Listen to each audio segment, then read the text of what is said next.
1. La estructura y el sujeto. Explicación analítica. En el apartado I, la estructura y el sujeto, Lacan comienza por delimitar con precisión el alcance del término estructura frente al empleo que Lagache hace de él y frente a otros usos contemporáneos. La tesis de base es doble. Por un lado, la estructura no se confunde con la forma. Por otro, su inteligibilidad no proviene de un campo empírico, psicológico, sociológico u orgánico, sino de una articulación significante que exige ser pensada con el rigor de la teoría de conjuntos y con una topología propia.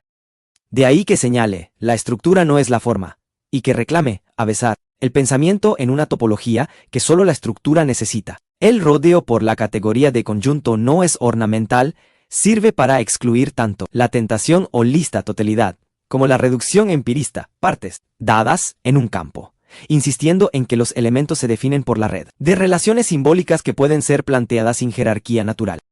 Por eso advierte que la noción de parte, y con mayor razón, el campo psicológico, arrastran una limitación geométrica que desvirtúa el problema, porque reinstalan un soporte espacial natural allí donde lo decisivo es la combinatoria de relaciones definibles para el conjunto.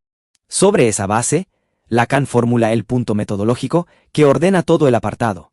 La estructura no se aloja a distancia, como un mero modelo teórico, sobre lo vivido, opera en la experiencia misma como dispositivo que la hace legible. Por eso afirma que el estructuralismo permite plantear nuestra experiencia, el campo donde ello habla, y que si es así, la distancia a la experiencia de la estructura se desvanece, puesto que ésta opera en ella no como modelo teórico, sino como la máquina original que pone en ella en escena al sujeto. Esta inversión es decisiva. La experiencia analítica no es el material que un modelo externo organiza, sino el efecto de una maquinaria significante que produce lugares, cortes y posiciones del sujeto. En esa lógica, los criterios familiares a la psicología quedan cuestionados. El genético ha dado por saldo un fracaso en la puesta a prueba de las tópicas freudianas, cuando se las toma como cronologías de desarrollo, y el de adaptación tal vez haya que rechazar su empleo, hasta nueva orden, justamente, porque reintegra al yo en una normatividad funcional que desatiende la estructura del decir. El recorte se afina al separar rigurosamente estructura de organismo, y al negar cualquier reificación fisiológica de las tópicas de Freud. Lacan recuerda que Freud negó, en principio, a todo sistema de ninguna de sus tópicas, la menor realidad como aparato diferenciado en el organismo, y que confundir estructura con estructura del organismo equivale a deslizar hacia la Gestalt lo que pertenece a otro orden. La heterogeneidad entre lo orgánico y lo estructural no impide que la estructura aproveche las ciencias de la Gestalt orgánica para sometérsela, pero sí exige mantener el corte de órdenes, la distribución tópica de la conciencia, tan notable en su dispersión. No se deja reconducir a una unidad funcional sin perder lo que la estructura muestra como fisiones y fisuras constitutivas. Desde ahí, el apartado introduce el trípode que orienta la experiencia, simbólico, imaginario y real. No se trata de una clasificación descriptiva, sino de un modo de situar operaciones distintas en la constitución del sujeto. El pasaje por el prójimo que describe Lagache es releído por Lacan en Clef di discurso. Defino el inconsciente como el discurso del otro. Antes del nacimiento, el niño es un polo de atributos, y atributos, es decir, significantes más o menos ligados en un discurso, los nombres, la filiación, el estado civil o incluso, lo que denotará su sexo. Se preocupan bien poco de lo que él es en sí mismo. En consecuencia, el ingreso del sujeto no depende de una maduración orgánica ni de una observación, vivencia de simbiosis, sino de que a la necesidad se añada la demanda, para que el sujeto haga su entrada en lo real, a la que la necesidad se hace pulsión, por cuanto su realidad se oblitera al hacerse símbolo de una satisfacción de amor. De este modo, la pulsión no es un dato natural previo, sino el efecto de simbolización. Reconfigura la economía de la necesidad cuando es tomada en el lazo del otro. Esta relectura del ser para el prójimo obliga a rectificar también la intersubjetividad tal como Lagache la plantea, en relación con el otro del semejante, y en principio simétrica. Para Lacan, el sujeto tiene que surgir del dato de los significantes que lo recubren en un otro que es su lugar trascendental, y por esa vía se constituye el deseo, como vector manifiestamente constituyente del campo freudiano de la experiencia. En esa escena, la imagen ocupa episódicamente la posición de soportar todo el precio del deseo, proyección, función de lo imaginario, mientras que en el corazón del ser, para designar su agujero, un índice, introyección, relación con lo simbólico. No se trata de alternancias psicológicas, sino de posiciones estructurales que muestran cómo el deseo se monta sobre una carencia constitutiva. El drama del sujeto en el verbo es que en él pone a prueba su carencia de ser. Inaccesible a los instrumentos de registro de la psicología, el psicólogo, por su parte, nada puede con sus cuestionarios. El cierre del apartado retorna a la crítica y a la rectificación conceptual. Lagache puede tener razón en reconocer la anterioridad del ser para el prójimo, pero si no la articula con el discurso del otro, reabsorbe lo simbólico en la fenomenología del semejante y reduce el problema a aprendizaje y maduración. Por eso Lacan depone metáforas como la participación simbiótica. ¿Forman acaso un líquen? Y reconstruye con precisión los puntos donde el yo, como instancia imaginaria, enmascara la operación del sujeto. De allí, las referencias puntuales y no didácticas a ideal del yo, superyo, la cosa y el fading del sujeto, no para exponer una teoría completa de esas nociones, sino para marcar que, si la lectura se afera a la intersubjetividad simétrica o al criterio adaptativo, la práctica analítica se desliza hacia una concepción barroca del yo como maniquí, incompatible con el campo freudiano tal como aquí se lo piensa. El apartado deja así fijado su eje. Estructurar no es describir formas ni sumar partes, sino leer en la experiencia los efectos de una articulación significante, que hace hablar al ello, sitúa al sujeto en el discurso del otro, y define la economía del deseo como respuesta a una falta que no es empírica, sino de estructura. Resumen puntos centrales. Las ideas centrales del apartado y la estructura y el sujeto se pueden condensar en un eje nítido, aunque su exposición esté muy recargada y exija un esfuerzo de discriminación. Te las ordeno en un plano de núcleo conceptual, sin simplificarlas en exceso, pero destacando lo indispensable para no perder el hilo.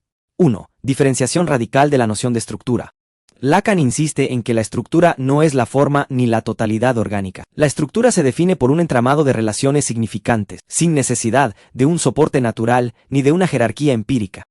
Esto lo distancia tanto de la Gestalt como de la psicología de la conducta, que conciben al sujeto en términos de adaptación o desarrollo funcional. 2. La estructura como máquina operante en la experiencia.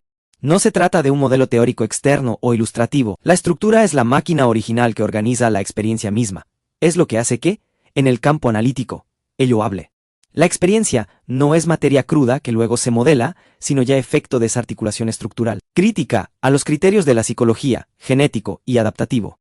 El criterio genético fracasa, porque reinterpreta las tópicas freudianas como cronologías de desarrollo, y el criterio adaptativo debe rechazarse porque reinstala al yo en una normatividad funcional. Ambos dejan fuera la especificidad del inconsciente y diluyen lo que Freud descubrió. 4. Distinción entre lo orgánico y lo estructural. Lacan recuerda que Freud nunca atribuyó realidad fisiológica a sus tópicas. Confundir estructura con organismo es deslizarse hacia una reificación biológica que impide captar la dinámica del sujeto. La estructura puede aprovechar las ciencias de la Gestalt orgánica, pero nunca se reduce a ella. 5. El trípode simbólico imaginario real. El apartado introduce esta tríada como principio de lectura de la experiencia analítica. Simbólico, el discurso del otro, los significantes que anticipan al sujeto antes de su nacimiento. Imaginario, la imagen del semejante, soporte de identificación, pero también lugar de enmascaramiento. Side real, aquello que se marca por la falta, por la carencia de ser que se pone en juego en el verbo. 6. Ingreso del sujeto a través de la demanda. La necesidad se transforma en pulsión cuando se simboliza como demanda de amor. Allí el sujeto entra en lo real, no como organismo autónomo sino como efecto de un significante que lo precede. Este punto desplaza radicalmente la idea de una simbiosis natural con el prójimo. 7. Crítica a la intersubjetividad simétrica. Lagache formula la relación con el prójimo en clave de intersubjetividad simétrica. Lacan la crítica. El sujeto no emerge de la reciprocidad con un semejante, sino de la articulación de significantes. En el otro trascendental, donde se constituye el deseo como vector fundamental del campo freudiano. 8. El sujeto y la carencia de ser. El yo, en tanto imaginario, es presentado como un maniquí, una máscara barroca que esconde la verdad estructural, que el sujeto se constituye a partir de una falta de ser. El deseo, lejos de ser una energía adaptativa, se organiza alrededor de ese agujero. En suma, el apartado y establece que la estructura simbólica organiza al sujeto desde antes de su nacimiento, situándolo en el discurso del otro, y que las lecturas de Lagache que remiten a la forma, la conducta o la intersubjetividad simétrica reducen el campo psicoanalítico a categorías psicológicas. El deseo aparece aquí como el eje que anuda simbólico, imaginario y real en torno a una carencia estructural. Resumen explicativo. En el arranque Lacan justifica por qué sigue la reconstrucción. del agache pese a las objeciones previas. Quiere ver cómo su postulado de la estructura personal se iluminará por su uso. Ese uso, dice, parece heurístico, porque el agache pide razón a cada uno de los sistemas, ello, yo y superyo, de lo que le falta para ser una persona, desplazando de hecho la denominación freudiana de instancia hacia un vocabulario de sistemas orientados a la persona. El resultado, que el propio texto nombra con precisión, heteronomías limitadas en autonomías relativas, incluso sugiere la palabra paranomía, es que la composición de esos sistemas no conduce, por necesidad, a una persona completa. Más bien, desemboca en la técnica, y hace del yo el operador. Produce una unidad de ser, en una idealidad práctica, más selectiva que estructural. Ahí ubica Lacan la trampa dialéctica. El postulado personalista se autoconfirma en la práctica, pero al precio de degradar lo estructural a un efecto de selección del yo. Cuando Lagache interroga la estructura del ello, Lacan reconoce aciertos. Suscribiríamos textualmente muchas de sus fórmulas, pero señala el callejón sin salida, que evita rehusarse al golpe frontal de las paradojas freudianas. Las fija en tres consideraciones que deben sostenerse juntas, aunque escandalicen. 1. El ello es inorganizado, pero en él coexisten la indestructibilidad de lo reprimido y el automatismo de la repetición, Wiederholungszwang. 2. Los elementos que Freud articula en el inconsciente y compone como pulsiones no incluyen la negación. No hay, entre las pulsiones, contradicción que valga, es decir, no rige la exclusión lógica. 3. El silencio que las pulsiones de muerte harían reinar en el ello. El intento de derivar esa figura de una diferenciación orgánica de necesidades primarias solo multiplica sus discordancias. Por eso, Lacan saca su tesis metodológica decisiva, imposibilidad de prescindir de la función del significante. Para precisar esta función introduce la metáfora de la lotería. El significante es una punta de materialidad irreductible, capaz de sostener una coexistencia, que el desorden constituye la sincronía de elementos en los que subsiste el orden más indestructible al desplegarse, en la diacronía. El rigor asociativo en el tiempo se funda en la conmutatividad que exhibe, en el orden de posiciones. Por eso, su subsistencia de connotación no podría suspenderse por signos contradictorios. La exclusión solo vale como condición de consistencia de una cadena en formación. El mismo ejemplo de la lotería le permite diferenciar ordinal y cardinal. El azar mezcla ordinalmente, pero la extracción sostenida permite afirmar faltas cardinales. De ahí el giro a la Bellahung. 58 tiene en sí mismo su alcance de afirmación, incluso provocadora, y el sujeto ya está introducido por la presencia decimal que totaliza en 2 columnas lo que no es sino su cifra. Esta escena numérica, y el llamado freudiano a los números escogidos al azar, psicopatología, ancla el punto fino. Afirmación no es certeza. El error del Lagache es confundir la afirmación y la certidumbre. La segunda depende de la acción y su verificación. La primera es operación lógica del significante. Desde ahí Lacan pasa al Witzmerdre para mostrar la productividad mínima del significant. Una letra ha bastado para investir de valor al exabrupto. Con 2 letras, por gematría o anagrama, la torsión crece. No es un adorno, es el mismo argumento, combinatoria, aplicado a un material fonémico, y es el puente hacia el problema del juicio. Lagache quiere que la función del juicio sea privilegio del yo. Lacan replica que todo el movimiento de la experiencia freudiana se inscribe contra eso, y remite a Lentworth, en el nivel primario de facilitación del placer. Está ya constituida una forma de juicio primario. Relee entonces el dictum, las pulsions existen, con su torsión lacaniana, existen, no, están en su lugar. Se presentan en Enstellung, varaunda de personas desplazadas. El sujeto no se sitúa fusionándose con ellas, sino en el agujero que se hace en ellas, lo que prepara el retorno a la negación de Freud como inicio de una nueva crítica del juicio. Esa crítica toma cuerpo allí donde la lógica de las partículas negativas exhibe sus odities. Lacan muestra que el origen de la negación no es una génesis psicológica, sino un problema de estructura. Contra la gramática que despacha el né francés como expresivo, propone cartografiar su función. Quisiéramos que se estableciera un grafo que ubique zonas donde esas partículas quedaron en suspensión. Ese grafo, fomentamos este año uno de nuestro cuño, dibuja el hecho entre 2 cadenas, la de la enunciación, imperativo, eco, epitalamio, llamado, donde el sujeto está implícito en el puro discurso, y la del enunciado, donde el sujeto está designado por los shifters, y, flexiones, presente.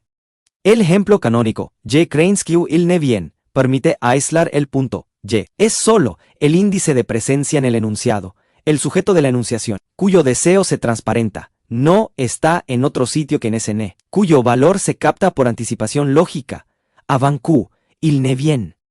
Incluso delimita un correlato energético, una fatiga del sujeto propia di la neurosis, distinta di la muscular, y corrige un prejuicio común, que el inconsciente ignora el tiempo. Hay que distinguir tiempo y cronología, y reconocer las formas de aspecto en la enunciación. La atención implica un tiempo y la identificación se hace por escansión.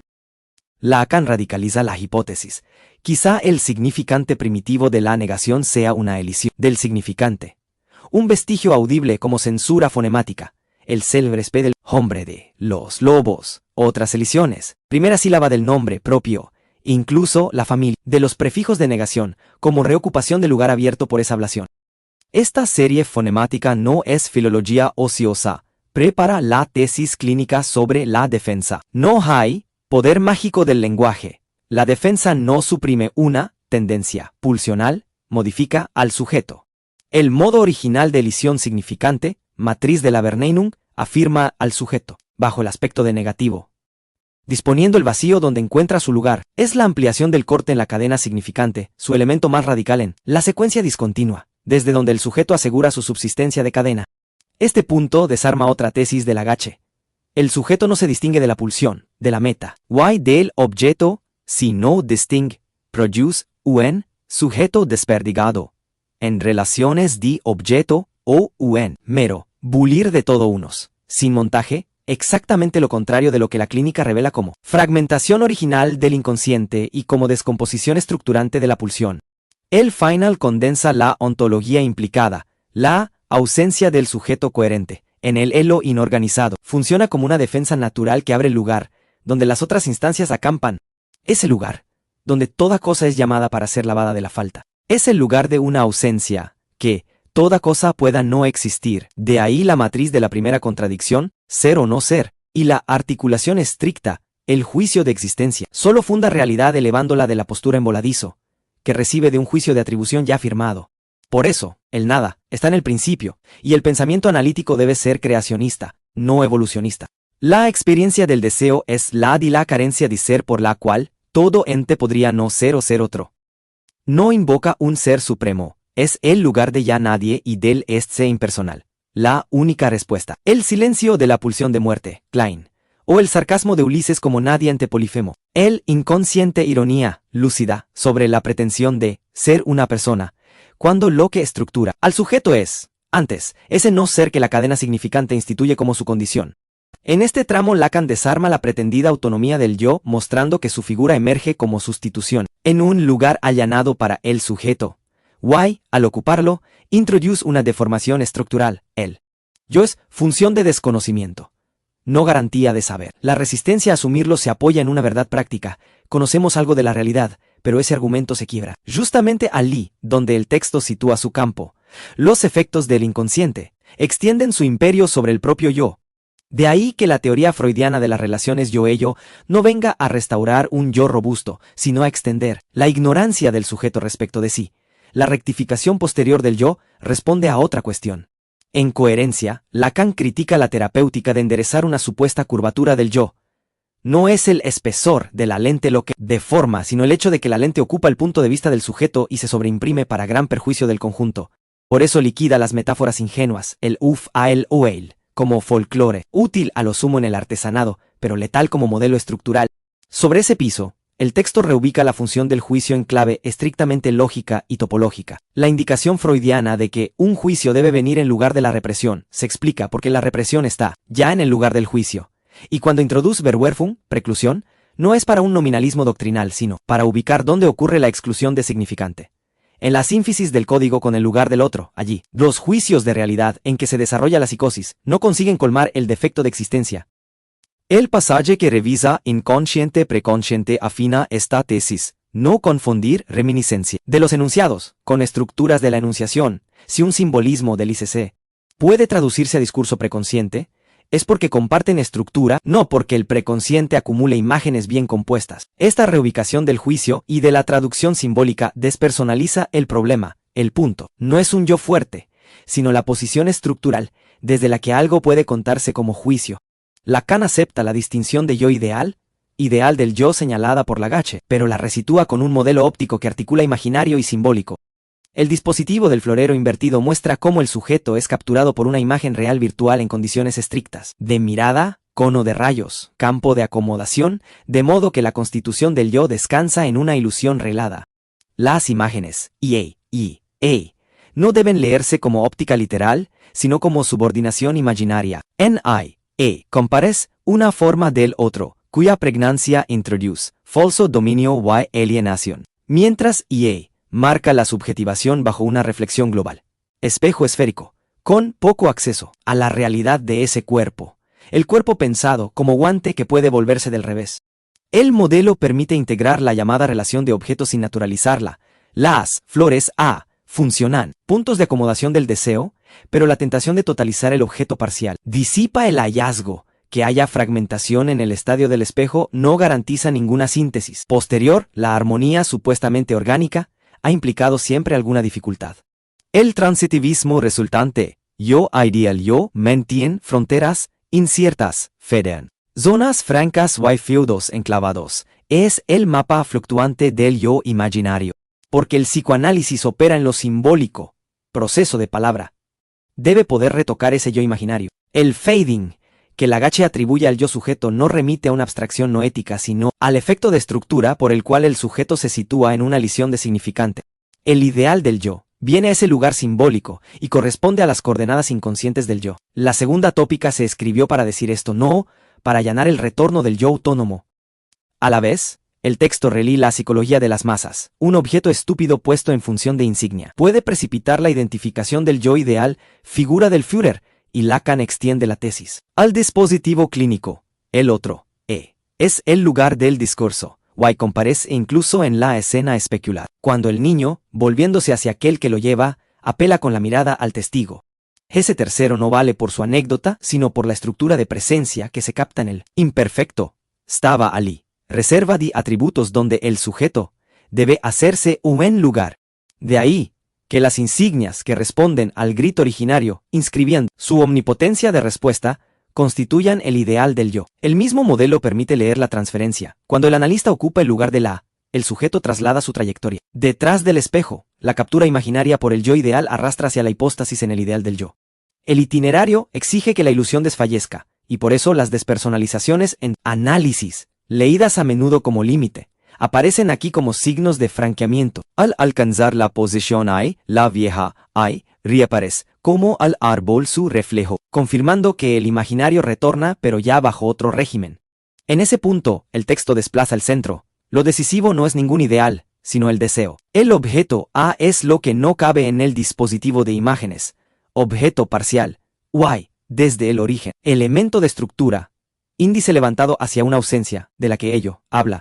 Reflejado, produce moneda de intercambio del yo ideal, pero su función es ser exponente del deseo en el otro. Por eso, en el término verdadero del análisis, él adquiere valor electivo, en el fantasma, aquello delante de lo cual el sujeto se ve abolirse, realizando el deseo. El Sier exige una ética.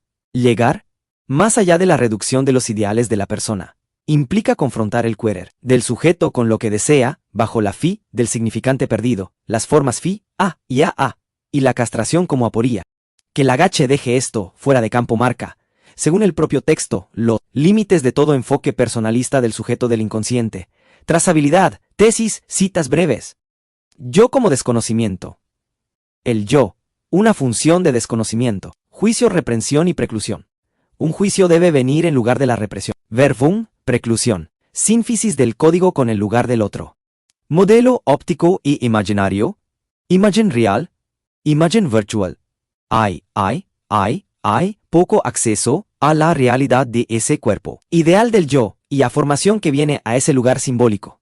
El otro, lugar del discurso, apela con la mirada al testigo. Objeto y deseo. Objeto del deseo. Índice levantado hacia una ausencia, aquello delante de lo cual el sujeto se ve abolirse.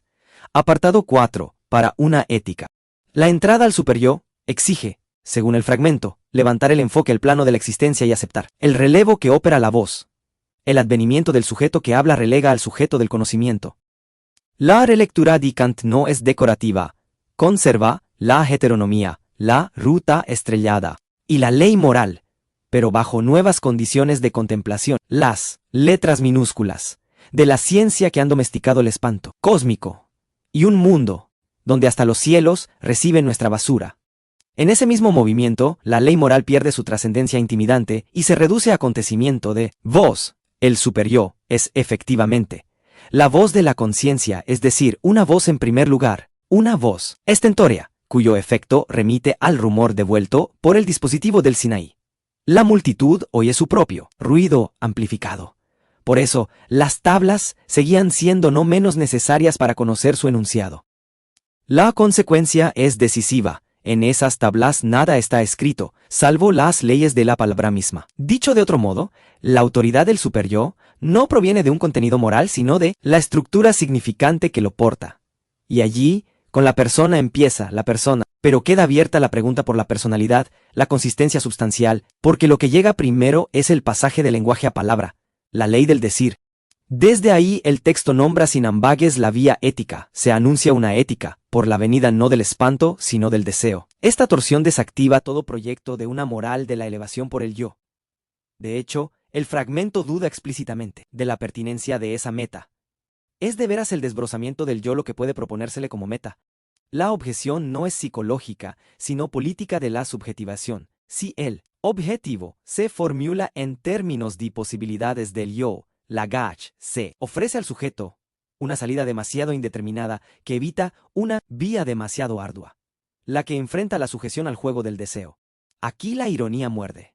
El humanismo en este juego no es ya más que una profesión diletante. El superyo, leído como voz, no conduce a domesticar un yo fuerte ni a suturar el deseo. Con ideales humanistas, obliga a pensar una ética del deseo en la que la palabra, no el espanto cósmico ni la psicología del yo, oriente la dirección de la cura, aunque el texto declara, no os callaremos aquí sobre su dirección práctica.